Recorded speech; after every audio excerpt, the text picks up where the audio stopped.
नमस्कार दोस्तों, stock market studies में फिर से एक बार आपको बहुत-बहुत स्वागत है। तो आज मैं फिर से आपके सामने कुछ इम्पोर्टेंट्स कंपनी के अपडेट शेयर करने वाला हूँ। तो वीडियो को पूरा लास्ट तक देखिएगा और अभी तक आपने चैनल को सब्सक्राइब नहीं किया तो ज़रूर कर लीजिएगा। कंटिन्यूअसली इन्फॉर्मेशन और अपडेट्स पाने के लिए चैनल के ऊपर बने रहिएगा। तो चलो देख लेते हैं कौन-सा कंपनी है इस वीडियो के अंदर। फर्स्ट जो कंपनी है जिसके बारे में बात करूँ उसका नाम है टाटा टेक्नोलॉजीज़ लिमिटेड। देखिए टाटा टेक्नोलॉजीज़ लिमिटेड आप सभी जानते हैं टाटा ग्रुप की एक कंपनी है और सबसे मज़ेदार बात है टाटा टेक्नोलॉजीज़ कंपनी के ऊपर मैं जब भी आपके साथ अपडेट शेयर करता हूँ, तो तब इस कंपनी के ऊपर बहुत बार मुझे क्वेश्चन भी पूछा जाता है कि सर टाटा टेक्नोलॉजीज़ कंपनी जिस तरीके से यहाँ पे गिर चुके हैं, जिस तरीके से यहाँ पे करेक्शन हुआ है, क्या वो फिर से रिकवरी कर पाएँगे?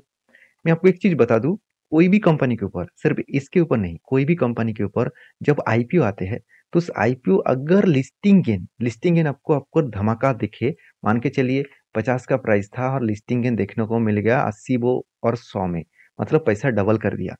तो आपको उस जगह से बड़ा फॉल आपको दिखेगा। क्यों? क्योंकि जितने सारे लोगों ने यहाँ पे बाय करके रखे थे, वो लोग तो प्रॉफ़िट बुकिंग करेंगे, क्योंकि उसका तो पैसा ऑलमोस्ट डबल हो चुके हैं। तो इसी कारण के वजह से शेयर के ऊपर एक फॉल दिखेगा। तो जो लोग सोच रहे हैं कि कंपनी बेकार हो गया शायद, इसीलिए कंपनी करेक्शन हो रहा है, बिल्कुल नहीं। कंपनी अगर बेकार होता, मैं आपको कुछ पॉइंट्स दिखाऊँगा। उससे पहले देखिए, जब करेक्शन हो रहा था, लगातार इस चैनल के अंदर कंपनी काम कर रहे थे, तो मैंने आपको बताया कि कंपनी का वॉल्यूम वीक होता चला जा रहा था। मतलब जब सेलिंग कंपनी के ऊपर देखने को मिला और उस टाइम अगर वॉल्यूम वीक है, तो सोचिएगा सेलर एक्टिव ज़्यादा नहीं है। धीरे-धीरे करके कंपनी सेल कर रहा है, उस जगह पे बायर भी धीरे-धीरे करके खुद के ऊपर बाइंग कर रहा है। तो अगर आप देखेंगे तो मैंने आपको ये बताया कि इस चैनल के बाहर अगर कंपनी निकलेगा, तो एक बड़ा मोमेंटम देखने को मिल सकता है। तो फाइनली क्या हुआ? यहाँ पे वॉल्यूम के साथ ब्रेकआउट भी हुआ। तो जब ब्रेकआउट हुआ, तो इसका टारगेट रहेगा मतलब सॉरी इसका टारगेट नहीं, मतलब इस हायर लेवल तक जाने का वो कोशिश करेंगे। तो मैं इस जगह पे अभी तक एंट्री नहीं लिया। क्यों नहीं लिया? क्योंकि मुझे इस इतना लंबा स्विंग के मतलब डाउन साइड के बाद फाइनली ब्रेकआउट दिखा। तो ब्रेकआउट कंफर्मेशन होने के लिए मुझे एक बार रीटेस्ट चाहिए। रीटेस्ट का मतलब क्या होता है? थोड़ा-सा ऊपर गया, उसके बाद वही लेवल में आया जिस लेवल को वो ब्रेक किया था। मतलब यहाँ पे मैं यहाँ पे एक मार्किंग कर दूँ, तो यहाँ पे जो रेंज क्रिएट हुआ ना, इस रेंज को वो रिटेस्ट करके फिर से इस लेवल को अगर ब्रेकआउट करे, यहाँ पे कोई ग्रीन कैंडल दिखे और वॉल्यूम भी अच्छा खासा दिखे, तो ज़रूर इसके ऊपर मैं एंट्री लूँगा और मेरा टारगेट रहेगा इसका स्विंग हाई मतलब प्रीवियस हाई। तो मैंने एंटी इस तरीके से डिसीजन इसलिए ले रहा हूँ क्योंकि सिर्फ कंपनी के टेक्निकल के बेसिस के ऊपर नहीं है, कंपनी के फंडामेंटल और फाइनेंशियल डिटेल्स के बारे में ऊपर डिपेंड करके। जैसे कंपनी का सेल्स देखेंगे तो 1100 करोड़ से 1200 करोड़ तक इसका कंपनी का सेल्स देखने को मिला। उसके साथ-साथ कंपनीज़ के ऊपर जो एक्सपेंस है, वो भी कंपनीज़ के ऊपर अच्छा खासा एक्सपेंस देखने को मिला। 900 करोड़ से 1000 करोड़ तक आपको एक्सपेंस भी देखने को मिले हैं। अभी कंपनी का ओपीएम ऑपरेटिंग प्रॉफिट मार्जिन जो है वो 18% के आसपास यहाँ पे देखने को मिला है, मतलब हर साल कंपनी का 18% के आसपास ग्रोथ होता देखने को मिला है। तो पॉइंट ऑफ व्यू से देखा है तो कंपनी का सेल्स भी ग्रोथ हुआ, प्रॉफिट भी ग्रोथ हुआ, सब कुछ पॉजिटिव दिखा जिसके चलते कंपनी के ऊपर एक ग्रोथेबल सिचुएशन देखने को मिल चुके हैं। बाकी इस कंपनी के ऊपर अगर मैं प्रॉफिट एंड लॉस के बारे में बात करूँ तो कंपनी के ईयर ऑफ ईयर बेसिस में भी देखेंगे तो कंपनी हाईएस्ट प्रॉफिट इस बार जनरेट किया। तो जब कोई कंपनी इतने शानदार तरीके से परफॉर्मेंस कर रहा है, साथ ही साथ उस कंपनी के ऊपर इंस्टीट्यूशन भी कंटिन्यू खुद का होल्डिंग को मेंटेन्स कर रहा है, तो क्या उस कंपनी के ऊपर कोई वीकनेस आ सकता है? हाँ, आप कहेंगे सर यहाँ पे ग्रीन कलर के पास यहाँ पे येलो कलर क्या कर रहा है?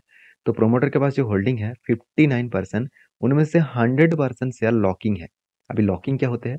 देखिए, जब भी कोई मार्केट में शेयर लिस्टिंग होता है, तो प्रोमोटर खुद माल बेचकर ना भाग जाए, तो इसलिए सेबी के रूल्स के हिसाब से प्रोमोटर के होल्डिंग एटलीस्ट टाइम पीरियड एक दिया जाएगा, मान के चलिए 1 साल। 1 साल तक वो माल को बेच नहीं पाएंगे, क्योंकि मान के चलिए कंपनी के अंदर कुछ गड़बड़ी है और कंपनी आईपीओ लेके आए है मार्केट से पैसा उठाने के लिए, और आईपीओ अच्छा खासा लिस्टिंग हो गया और उसको पूरा का पूरा माल बेचकर प्रोमोटर खुद भाग जाएंगे, तो कंपनी के ऊपर एक बहुत बड़ा नेगेटिव न्यूज आएगा, नेगेटिव सेंटीमेंट क्रिएट होगा और सारे इंस्टीट्यूशन माल बेचेंगे, तो शेयर बिग क्रैश हो जाएगा। तो जिसके चलते हुए रिटेल पब्लिक का नुकसान ना हो, तो इसलिए इस तरीके से लॉकिंग पीरियड रखा जाता है। तो इसमें कोई चिंता करने का ज़रूरत नहीं है, प्रोमोटर माल नहीं बेचेंगे तो अच्छी बात है। तो जब प्रोमोटर माल बेचेंगे, तब देखा जाएगा। तो फिलहाल के लिए कंपनी का सिचुएशन मुझे अच्छा लगा और मैं इंतजार कर रहा हूँ, जब रिटेस्ट करेगा तो कुछ डिसीजन जरूर लूंगा। नेक्स्ट जो कंपनी उसका नाम है राजेश एक्सपोर्ट। इस कंपनी के बारे में मैं बहुत सारे वीडियोस आपके साथ शेयर किया हूँ। सिर्फ एक ही बात कहूंगा, जो लोग सोच रहे थे कि कंपनी के ऊपर 2 दिन में एक बहुत हाई वॉल्यूम के साथ रीबैक किया है तो अभी बहुत लंबा जर्नी होगा, तो उसके लिए मैं इंफॉर्मेशन पहले ही दे चुका था कि यहाँ पे जो कंपनी का रेंज है, इस रेंज को कंपनी क्या किया, ब्रेक डाउन किए। बहुत दिनों तक इस रेंज को होल्ड करने के बाद ब्रेक डाउन किया और इस रेंज में ध्यान दीजिएगा, जब जब वॉल्यूम ट्रेड हुआ नेगेटिव वॉल्यूम ज्यादा था, इसका मतलब सेलर बहुत ज्यादा प्रेशर में था, सेलिंग कंटिन्यूसली किए जा रहे थे और सेलिंग ज्यादा होने के कारण कंपनी के ऊपर एक ब्रेक डाउन देखने को मिला। अभी देखिए वो रिटेस्ट करने के लिए गया है वही लेवल को, जो लेवल इसका प्रीवियस स्ट्रांगली सपोर्ट था। अभी देखिए स्ट्रॉन्ग सपोर्ट क्या बना, अभी कंपनी के लिए रेजिस्टेंस बना।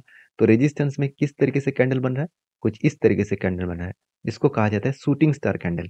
तो जब भी कोई रेजिस्टेंस में शूटिंग स्टार जैसे कैंडल बने तो सोचिएगा वहां से फॉल होने का चांसेस बहुत ज्यादा है। हाँ, ये नहीं कहूंगा कि कल ही जाकर गिर जाएगा, परसों जाकर गिर जाएगा, तो चांसेस ज्यादा है करेक्शन होने का। तो मैं इसलिए आपको बार बार बोल रहा था, जो नेक्स्ट जो इसका सपोर्ट लेवल है वो 230 लेवल के आसपास है। एक्चुअली 225 से लेकर 240 लेवल तक, इस रेंज तक कंपनी का यहाँ पे पोजीशन देखने को मिला। तो मैं एक जरूर कहूंगा कि इस राजेश एक्सपोर्ट के ऊपर यहाँ पे जो सिचुएशन बनता हो देखने को मिले, मेरे हिसाब से और भी ज्यादा फॉल होने का चांसेस है। ऑलमोस्ट मेरा 20% लॉसेस इस कंपनी के ऊपर चल रहा है। सर जितने सारे मैंने टेल लिया इस कंपनी के ऊपर ही मेरा लॉसेस अभी चल रहा है, क्योंकि मैंने एक रेंज के बेसिस में टेल लिया और फाइनली ये मेरा एंटी लेवल कुछ इस जगह पे है और उसके बाद बड़ा फॉल देखने को मिला। मैं इंतजार करूंगा क्योंकि कंपनी के अंदर मुझे उतना ज़्यादा गड़बड़ी देखने को नहीं मिला। मान लेता हूँ कंपनी का क्वार्टर रिजल्ट खराब हुआ, फिर भी देखिए पिछले क्वार्टर्स की तुलना में इस बार कंपनी का अच्छा खासा सेल्स दिखा और लॉसेस मेंटेन्स करने के बाद भी मत सॉरी सेल्स बढ़ने के बाद भी कंपनी का प्रॉफिट मार्जिन में उतना ज़्यादा इम्प्रूव अभी तक देखने को नहीं मिला। तो जब इम्प्रूवमेंट होगा तो इस कंपनी के ऊपर ग्रोथ बढ़ने का चांसेस रहेगा। तो बहुत सारे लोग क्वेश्चन कहेंगे, सर कंपनी लगातार खुद के सेल्स और प्रॉफिट कम करते चले जा रहे हैं और आप क्यों इस कंपनी के ऊपर टिके हुए हैं। देखिए मैं एक चीज़ बता दूं, सिर्फ मैं अकेला नहीं हूँ। अगर मैं इंस्टीट्यूशन के बारे में बात करूँ तो इंस्टीट्यूशन भी देखिए म्यूचुअल फंड लगातार बाइंग करते चले जा रहे हैं और एफएस के पास भी अच्छा खासा होल्डिंग्स है।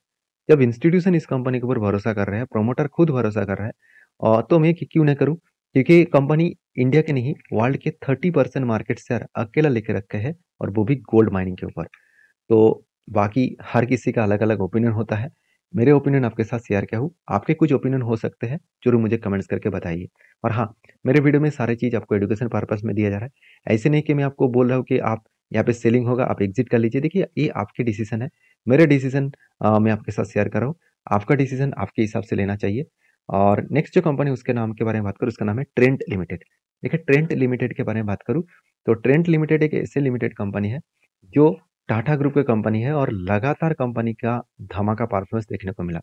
अगर मैं कोविड के सिचुएशन के टाइम से आज तक देखूँ तो ऑलमोस्ट ऑलमोस्ट कंपनी कितना रिटर्न दे चुके हैं, अगर देखेंगे तो 1000% के आसपास, ऑलमोस्ट 1000% के आसपास।